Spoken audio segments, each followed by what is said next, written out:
un guide. C'était pendant l'automne de 1941.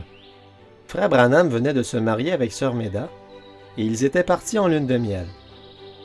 Frère Branham a emmené sa petite famille loin dans les monts Adirondack, à un endroit appelé Mont Hurricane. Quelques mois auparavant, il s'était arrangé avec M. Denton, le garde forestier là-bas, pour rester dans la cabane au pied de la montagne. Ce serait très beau dans les montagnes à l'automne, et Frère Branham aurait la chance de chasser pour trouver sa viande pour l'hiver. Tout semblait parfait.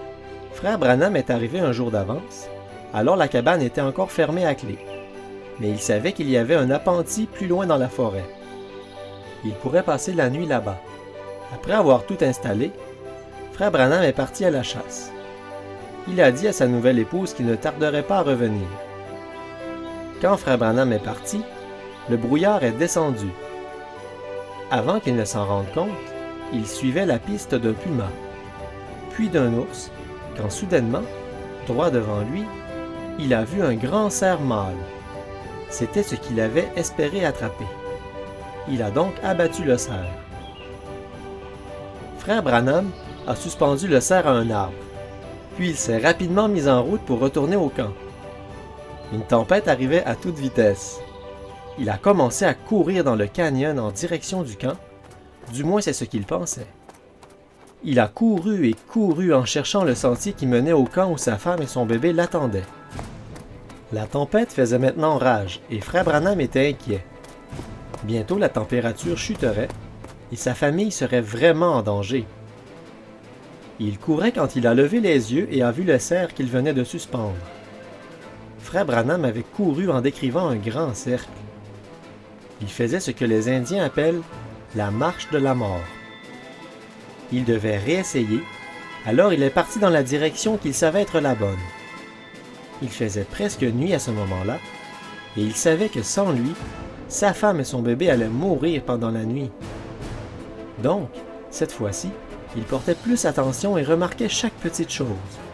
Mais quand il a levé les yeux, il était de nouveau devant le cerf qui était suspendu au même arbre. Frère Branham était perdu et il craignait pour la vie de sa famille. Il ne pouvait faire qu'une seule chose, prier. Pour Frère Branham, c'était devenu une question de vie ou de mort. Il a demandé au Seigneur de l'aider. Après avoir prié, il s'est levé et a décidé de marcher en ligne droite dans la direction qu'il croyait être la bonne. Il allait suivre ce chemin-là. Il est donc reparti, mais soudain il a senti quelque chose lui toucher l'épaule. Il lui a semblé que c'était une main d'homme. Surpris, il s'est retourné, mais il n'a vu personne. En revanche, ce qu'il a vu a sûrement sauvé sa vie. Le mont Hurricane. Le brouillard s'était écarté, juste assez pour qu'il aperçoive le sommet. Frère Branham serait parti dans la direction complètement opposée. Il a fait demi-tour, tout en sachant que le Seigneur venait de lui sauver la vie et celle de sa famille.